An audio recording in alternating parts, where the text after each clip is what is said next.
I'm going to correct you. I don't know if I love the 1-goal games.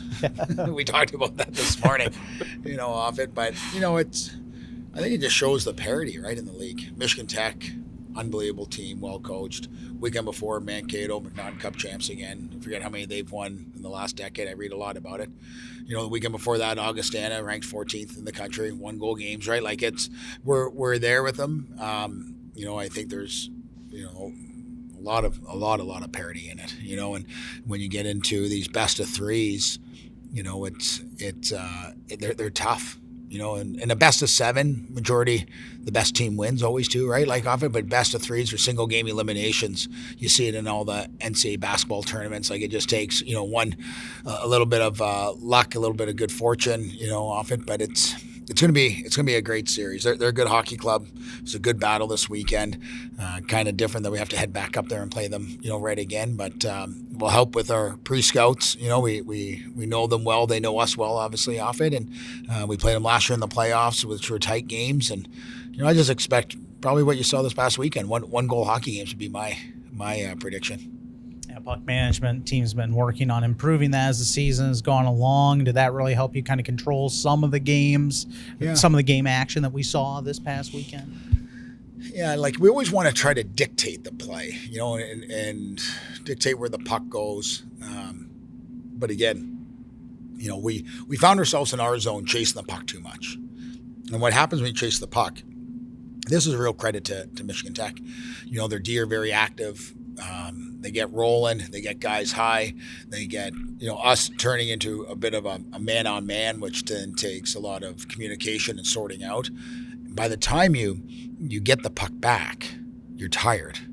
So what we'd end up doing is getting to the red line, having to deposit the puck, get a line change, and then they would have possession. They would have coming back out with it. So we have to do a better job in our zone of stopping them at the gates, we call it, and killing them into a quadrant of the ice and not let them get into that man-on-man coverage that we have to play or get rolling. So they play, a little bit of a different style. And I always say I admire that too, because it's, every team has a different identity. And that's what's great about hockey, and it's great about your personnel. It's great about coaches. Everyone has a different philosophy off it. And I always say neither philosophy is right or wrong. It's can you get your team to play within the way you want to play. And I think both teams, play a lot in similarity, but also some differences. And it's going to come down to me, the team that can stick to their own identity the best. Your first time up there in Houghton, what were your thoughts about the crowd in particular and what challenges that arena in and of itself presents for the opposition this weekend? Of course, it's you guys again. Well, it's unfortunate. They're on spring break, too. So their students weren't in last weekend. I don't know if they'll be in this weekend, right? Because it starts Monday, so maybe they get some back early. But what a neat rink. I think it'd be my first time up there. They steep, loud. Reminds us a lot of the Slater, when it's full right off it. Like it's a great venue, whether you're playing at home or away up there. Like that's really what you want. You want whether we want to be at home, but if not, you want to go to a venue where you're kind of known as the evil empire coming in. Everyone's out to get you, right? And so it's fun. Like when they're on you and chanting and there's life to the building. It excites our guys. Off it, and it's unfortunate. We were hoping we could make it back here for the playoffs, and it is what it is. 2 points from 1 to 5, first to fifth, and we're right there, and it comes down to some tiebreakers, right? And that's the way it happens. So we can't sit here and live in the shoulda, coulda, woulda. We just got to move on, build off of this past weekend, stay confident, and know that, we went up there. That's going to be a tall task again to do what we did, but we can do it. And the fact that we've been able to go up there and believe in our process and get those wins should help build some confidence for our group.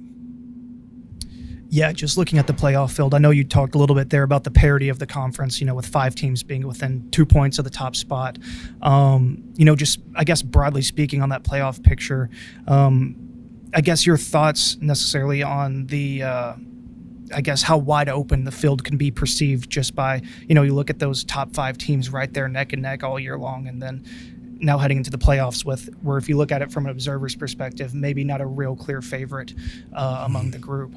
Yeah, and I'm with you. Like, I think, what's great about the CCHA this year, I think any team in the playoff has an opportunity. Like in a best of three, anything can happen. Then it's a single game, off of that. And obviously, we talk about the teams in the top five right now, but Bemidji's right there as well.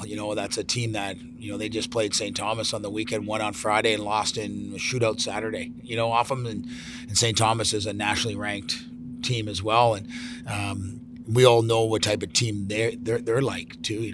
They got coaching, and there's not one team where when you sit here and you go, man, I'm glad we pulled that team. You know what I mean? Like, it's just, I think for us, it's the biggest thing is we would love to have not, have to travel back-to-back weekends. But then again, I'm okay if we have to travel back-to-back weekends and we add more games to the schedule. I mean, like, that's my whole thing. And it's hockey time. We're on borrowed time, as I said to our group. We're in playoffs are borrowed time. Now we have to earn it even more. Like, we have a set schedule for the year. We play our 36 games. That's in there, right? But once we get to playoffs, now we're borrowing time. So now if we want to borrow more, we have to perform. We have to execute. We have to go up there and replicate what we just did and come home with 2 wins. And like I said, that's a lot easier said than done too, because again, that's a team all year that has beat a lot of good opponents. Both games were 1-goal games up there, and they could easily have gone the other way.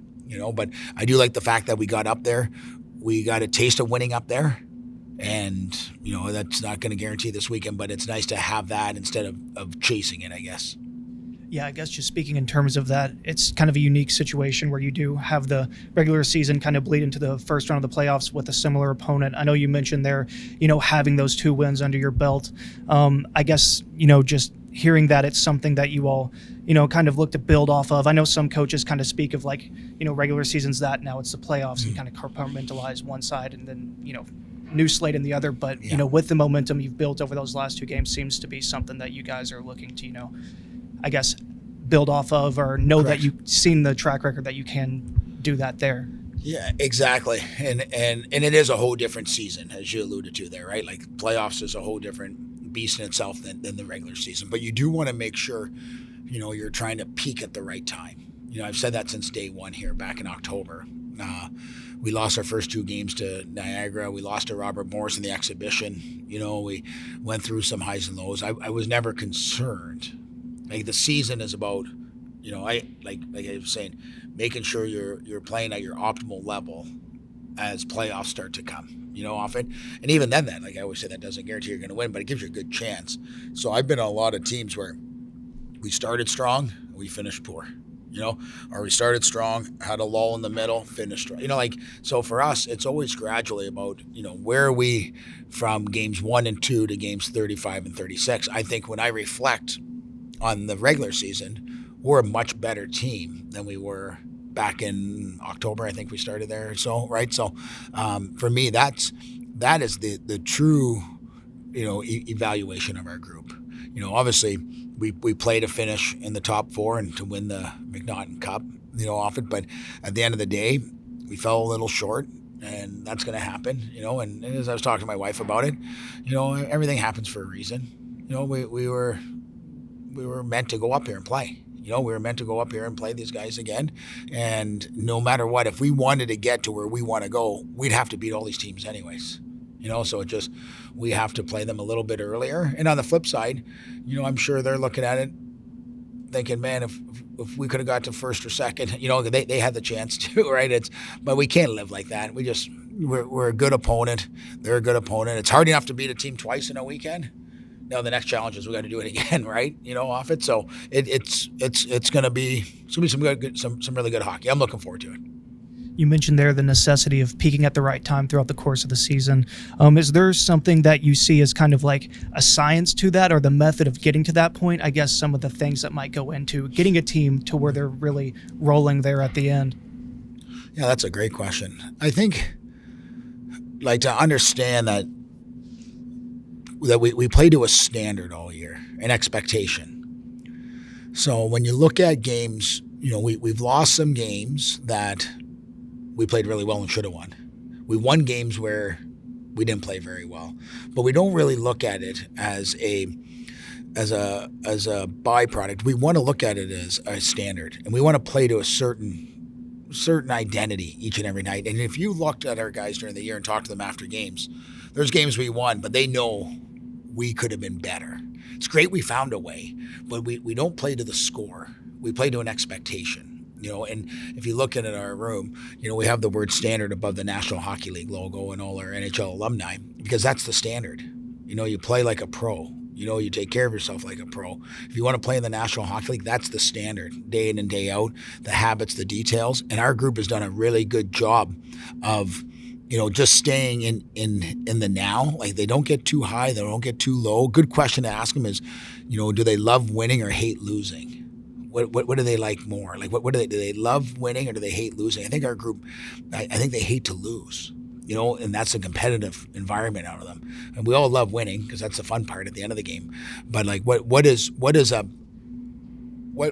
feeling, is something like. To me, I'm a hate to lose guy. I hate that feeling after. But someone's like, well, you don't love winning? Well, we do love winning, but that feeling of hating to lose, of the letdown from a coach's standpoint, because our job as coaches is to deliver and get our players prepared to be at their optimal level this time of year. So for me, the pressure's on us. That's why we signed up for this job as coaches. Our pressure is to make sure our players have all the resources. They don't have any excuses. We prep them right. They rest right. They eat right. And we get out there and we do the best we can. And that's the joy of sports. But the other good joy of sports, you can do all that and still fall on the wrong side of it, right? And you could play the whole bingo card correctly, off it, and still someone beat you to bingo. I don't know. It's one of those where it's going to be a tight game. I love where our team's at, our leadership. We're a confident group, and we're not past that. We also respect our opponent and know there's a lot of heavy lifting to be done this weekend. And then, you all, as you talked a little bit about earlier, won in the first round last year, advanced past the quarterfinals. Looking to, I guess, build off that going into this year, I guess, is there anything that you might take away, some experiences or things that the group might have to lean on, knowing that was accomplished last year, going into it again this time around? Well, I don't know if it's anything we, really vet to, because we have half a new team. But what we do look at is, how did we end up last weekend? Like, we went into that third period down a goal. So we challenged the guys about winning the first 10 minutes. We knew if we won the game in regulation, how things might fall out. We also we didn't know how all the other games were going, right? So there's a lot of different kind of parameters in it, right? But we challenged to win the second 10, and we played pretty good. In the second, we probably had some really good opportunities late in that game to win that. And when we won in overtime, that's tough to go up there and get 5 of 6. So we look at that as we played a lot of games this year that we've won in a lot of different kinds of ways. Coming from behind, up 2 goals, tied, win again, win by, when we won 9-5 or something. You know what I mean? Like, there's so many. So for us, it allows us to fall back on, our trials during the year, to relate back to those, and hopefully that pays dividends to us moving forward, because, we've had some games that have slipped. The one thing with our group, we don't have any panic. There's no panic. We're down a goal, great. We're down 2, great. Let's play. It's a long game. We've been up to, against Mankato, right? We're up 3-1, and next thing you know, it's 4-3. Like that's a tough one to come back for. We tied it up 4-4. They scored with a couple minutes left, unfortunately. But the hard part is learning how to continue to play with 2-goal leads. Hardest lead in hockey. You want to get the third one to create your separation. If not, it's back to a 1 goal, right? So, but I like our group. I think last year our returners have gone through a lot. I think our seniors over the last 3 years have gone through a lot that will play dividends. Again, to us moving, their experiences is so invaluable to me. For their 3 years here, and they're going to be the ones to lead the way. And I've challenged them that this is the group that has to be, bought in, on ice, off ice, day in and day out right now, because we're playing for those seniors, because their hourglass is tilt over, So our job is keep putting sand in it, off it. So they're going to lead the way. We're going to follow their lead, and I know they're going to be prepared and going to do a great job for us.